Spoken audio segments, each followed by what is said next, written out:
Big Ed here, and today I'm bringing you a long-awaited rifle. I've been talking about doing a review on this rifle for at least a year now, buying one of these. This is the Henry Big Boy, and this one happens to be chambered in .44 Magnum.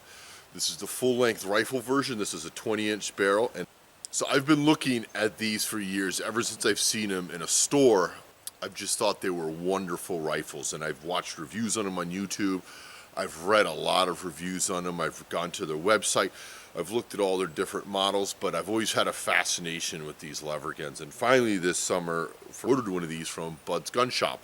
I had it sent to one of my local dealers. Didn't open it until I got there, until I got to the gun store to pick it up, and then he opened up the package and he looked at it. He's like, this thing is beautiful. And it came in a cardboard box. It also had like a kind of like a sock that you would wear on your foot contraption around the brass receiver. But you can see this firearm is gorgeous. Let's get a close-up right there. And this has been shot. I probably have, I'd say about maybe 200 rounds of .44 mag through this right now. I'd like to have more, but .44 mag isn't the cheapest ammo, and it also not the cheapest ammo to reload. There you can see that beautiful octagonal barrel. Good, very nice gun. So originally when I noticed that company Henry Rifles, I figured it had something to do with the original company, Joseph Tyler Henry, that designed the first Henry rifle in 1860. It does not. Basically it just pays homage to that. It kind of just borrows the name, borrows the look of the rifle. But these are all new components. This is modern steel. These are all modern components in this lever action rifle, but it does look the same. It's got a tubular magazine, it's a lever action, it's hammer fired, but it has a transfer bar now, so you can carry one in the chamber with the hammer down, and it's safe to carry like that with the magazine loaded. It's got, you know, walnut stock and a fore-end, which is absolutely beautiful. The workmanship of this rifle is amazing. It is beautiful, and it's just pretty to look at. And this is definitely something, you know, you could hang above your mantle, hang over a fireplace, you know, a gun glass case. It's just very pretty to look at. The other nice thing about this rifle is it's made in the U.S. It's made in Bayonne, New Jersey, which is right outside of Manhattan. It's literally right over the river there. And I always appreciate it. I don't buy 100% American firearms, but I tend to, and it always makes me feel good to buy an American firearm. It's something that's produced here in the good old United States.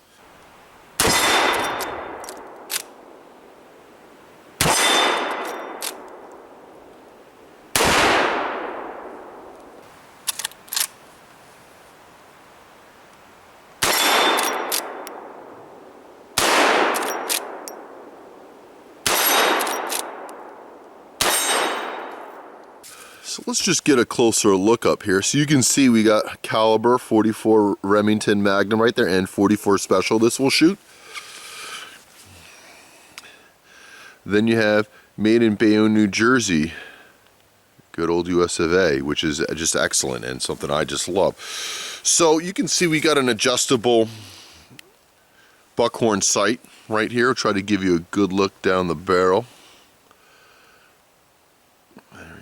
Try to get a good sight picture. It's probably about as best as I'm going to get. Another thing I like on this rifle a lot is this front sight right here. You have this beautiful brass front bead. And any sort of a handgun or a rifle or a shotgun that has any sort of a front bead that lights up or grabs your eye, I really appreciate. I just think it's a wonderful addition. So also the top of the receiver is drilled and tapped for a scope mount. That wouldn't be my first choice. I would not put a scope on this rifle.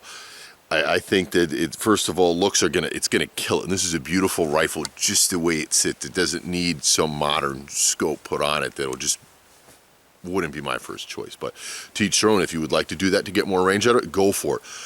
But with .44 mag, I'm not the expert on long range ballistics on .44 mag. I know that this gun is super solid, probably with irons on it, out with my eyesight out to 50 yards, maybe even a little farther, maybe to 60 or 75. I have to test it at a longer range. 100, I don't know about, but I could probably hit it. I bet I could hit a 12-inch plate, at 100 yards, maybe a little over that with the irons. but it's just I don't have the eyesight that I used to, and things start getting fuzzy as the distance increases and trying to line up.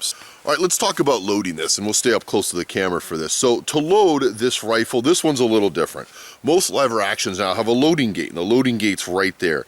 So you would take rounds and you would just jam them in there, and they would, you know, fill up the magazine tube. This rifle does not work like that. So just like any other time you're loading it, if you want to make sure this rifle is empty. So what you do is you're going to open it up, look in your chamber and see if you see any brass in there. I do not. I see the magazine is empty and I see the barrel is empty.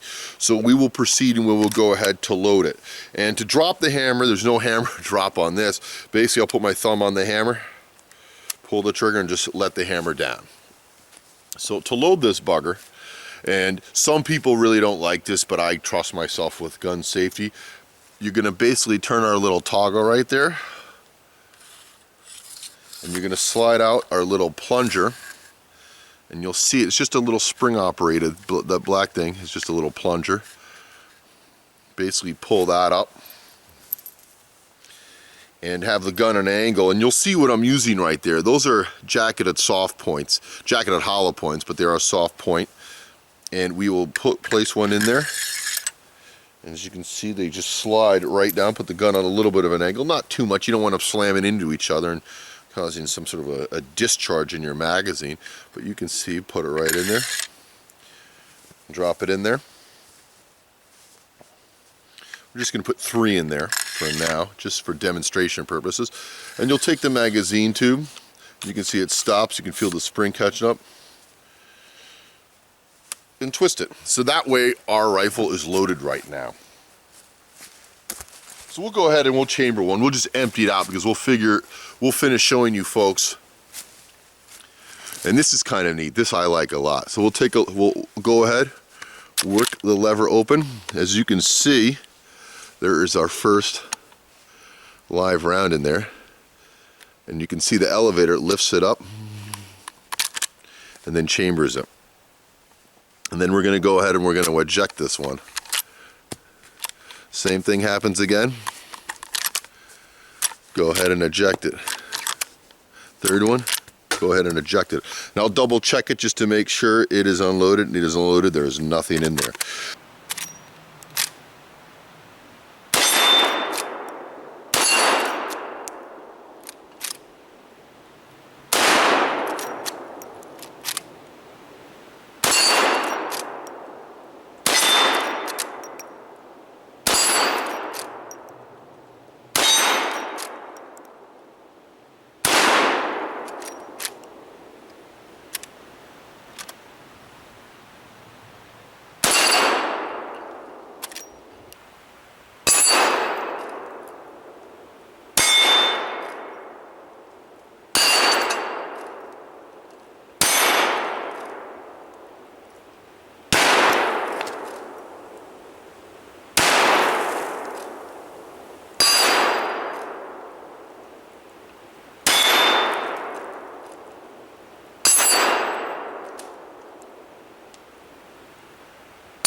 So as you can see, here's our shooting site right here. We've decimated everything with the big boy with the 44 mags, and those are my hand loads.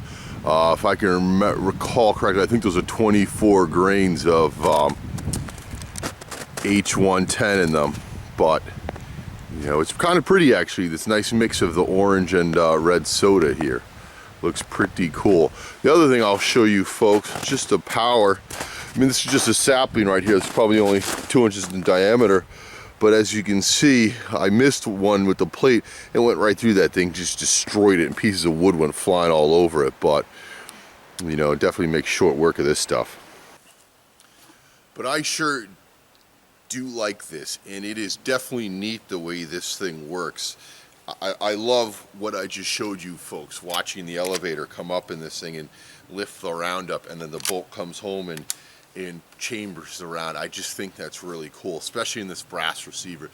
You see your brass case ammo, especially these are all my hand loads also, you know, that I've worked so hard to make, and I've bought all the components, and you know, I've done all my research on the internet. I have my books. You've seen my 44 mag reloading videos. Actually, this gun's probably shot some of those rounds that I've made in that. The other thing I'm gonna say as I'm shooting throughout this video is you'll see it looks like the gun might be jamming. I don't think that's the gun's fault. I think that that's my fault because I am not the lever action expert, and this is the first lever action I've ever owned. And as I've told you, there's not a ton of rounds through this gun, maybe 150, 200 rounds tops through this. So I believe it still needs to be broken in. So I also have a Winchester model 1894 chambered in 30-30 that a review's coming on that I just picked up used. Obviously it was built in 1907, and that gun is much slicker than this gun. And this gun feels pretty good to me, but I know it needs to get slicker. And just like a pump shotgun, I have two Remington 870s. One was my father's, super slick and just buttery smooth, and then mine's newer that I bought at Dick's Sporting Goods probably 5-6 years ago, but that gun's starting to smooth out now. But it just needs rounds and lubrication and cleaning and rounds and lubrication and cleaning to get to that slick feeling and get it to where it's really reliable. But this gun, I don't think there's anything wrong with it. I think it's probably my hand loads and just me short shucking it and not extending the lever all the way forward and bringing it all the way back, and just maybe doing it too quickly or too slowly or something that I'm not the master of. So I wanted to go ahead and say it. So other variations of this rifle I wanted to talk about was that this is the 20-inch barreled version. They make a 16-inch barreled version of this that I looked at and that I almost bought. The only reason I bought this 20 was I thought this was a better looking gun. I don't think that the muzzle velocity between the 16 and the 20 inch is going to be that big of a difference to really matter. Probably be very minor because most of your powder is probably burned at 16 inches anyway with a 44 mag, since it's not a bottleneck cartridge. But I think that is a good option, and if you're not interested in the total aesthetics of the rifle, that the 16-inch barrel might be a good choice, because especially with this big, thick octagon barrel right there, it's heavy. There's definitely some weight on this rifle.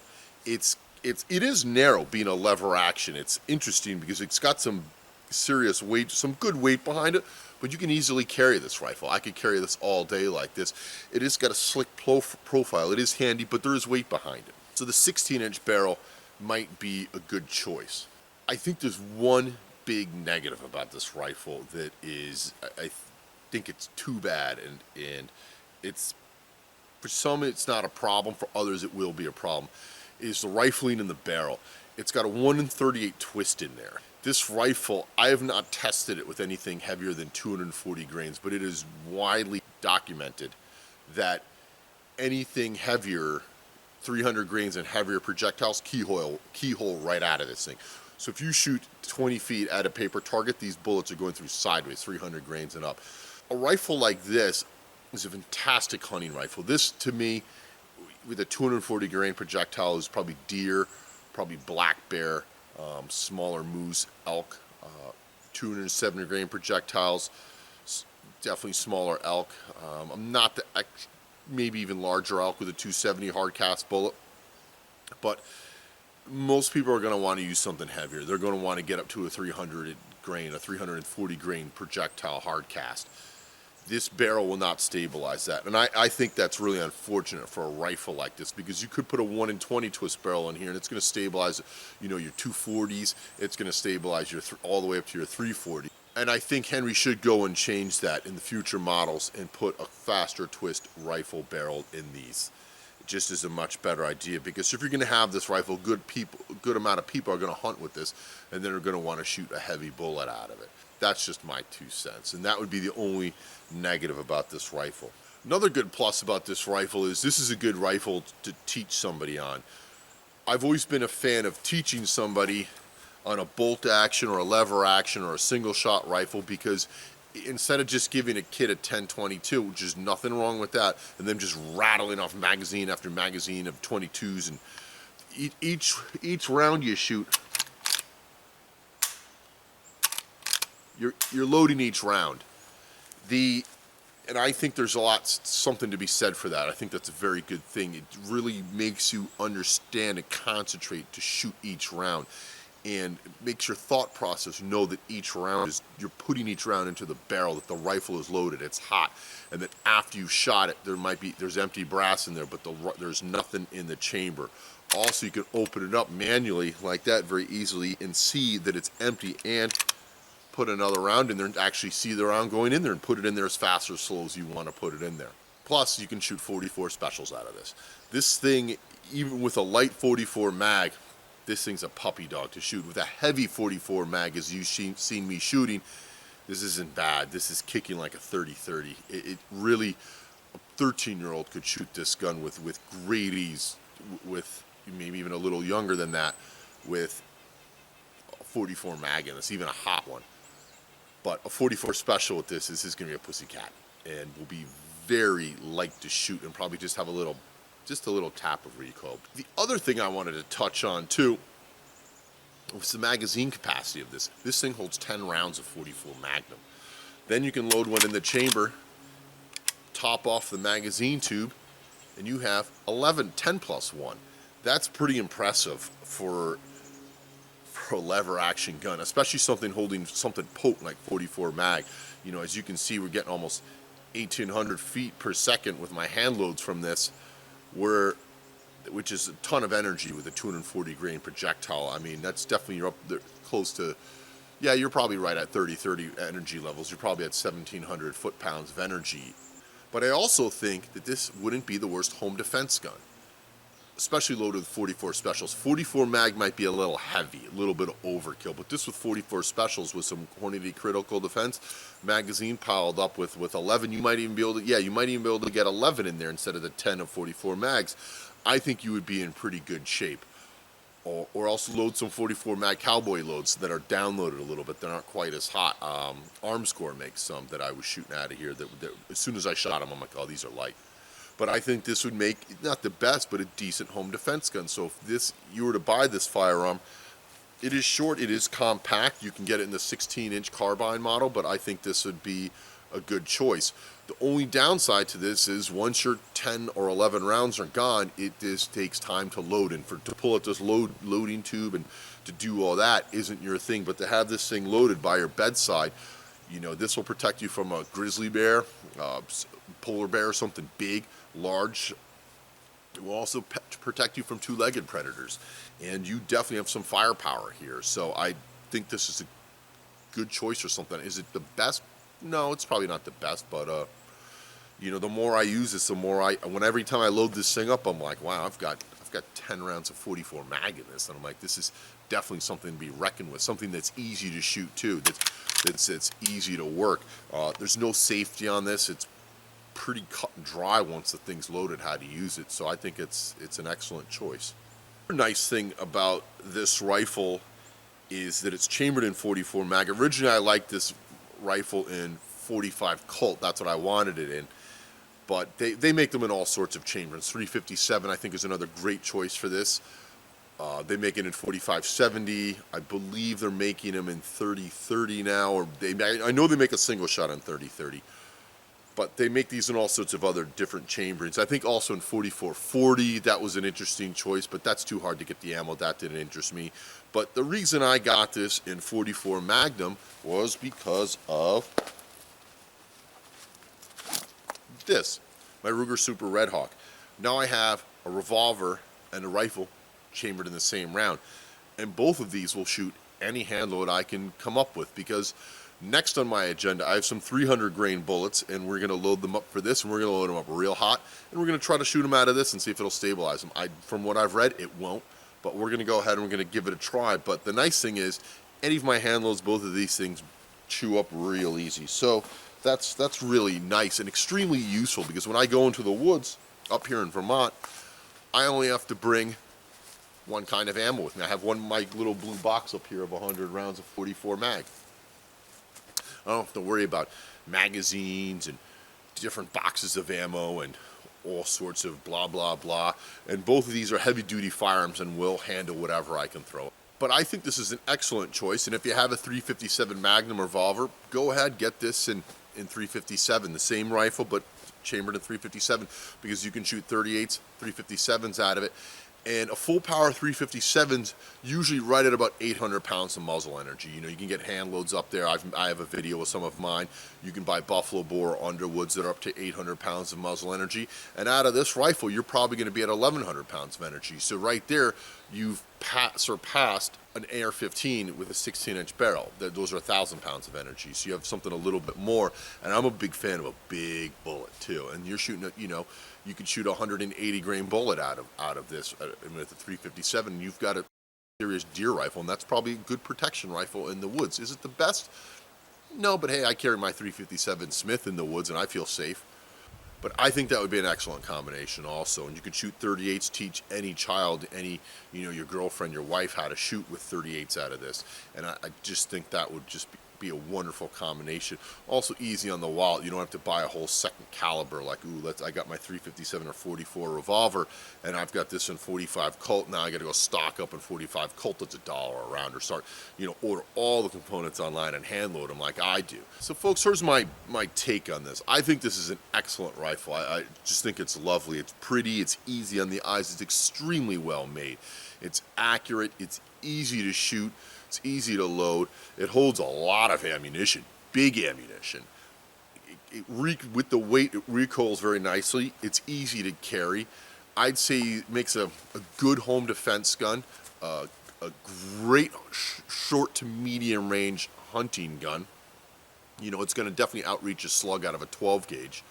You know, shoot a lot flatter than that because its projectiles are moving a lot faster, a lot more aerodynamic than a big Foster slug. My only downside to this firearm is going to be the barrel twist. That would be my only rag on this. You're not going to be able to shoot a 300 grain bullet. And out of a rifle like this, forget the 340, but I want to be able to shoot a 300 grain 44 mag. Those are pretty plentiful, or 305. That would be my only complaint about this. And if you want to do this, this isn't going to work for you. But if you can get a 270 grain hard cast bullet to work for you, this will work just fine. Another thing is the weight. It's a little heavy with the big octagon barrel, but that octagon barrel is cool. I just love it. I think it's fantastic, and it brings back history of something of yesteryear that nobody really makes anymore, except for Henry trying to think of whom. I'm sure there's a couple other manufacturers that make them, but Henry makes them in Bayonne, New Jersey now, which is definitely super cool. Yeah, I'd be curious, anybody with this in a 4570, because that's also on my list too. I was almost bought this in a 4570, but then I was like, what do I need that much knockdown power for? I'm definitely not going bear hunting a 1,000-pound bear, or moose hunt, you know, a 1,500-pound moose. Not something in my near future.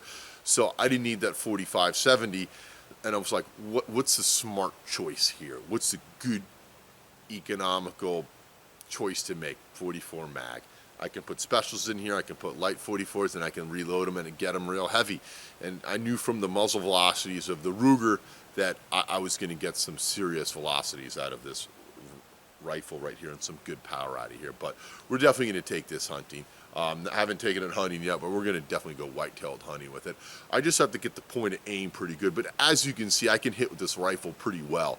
And I can hit my steel plates, you know, at a reasonable distance with definitely some authority without missing them.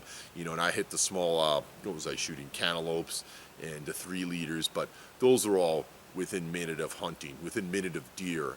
And, you know, a deer would be in big trouble if it came across. Folks, I want to thank you for watching this video.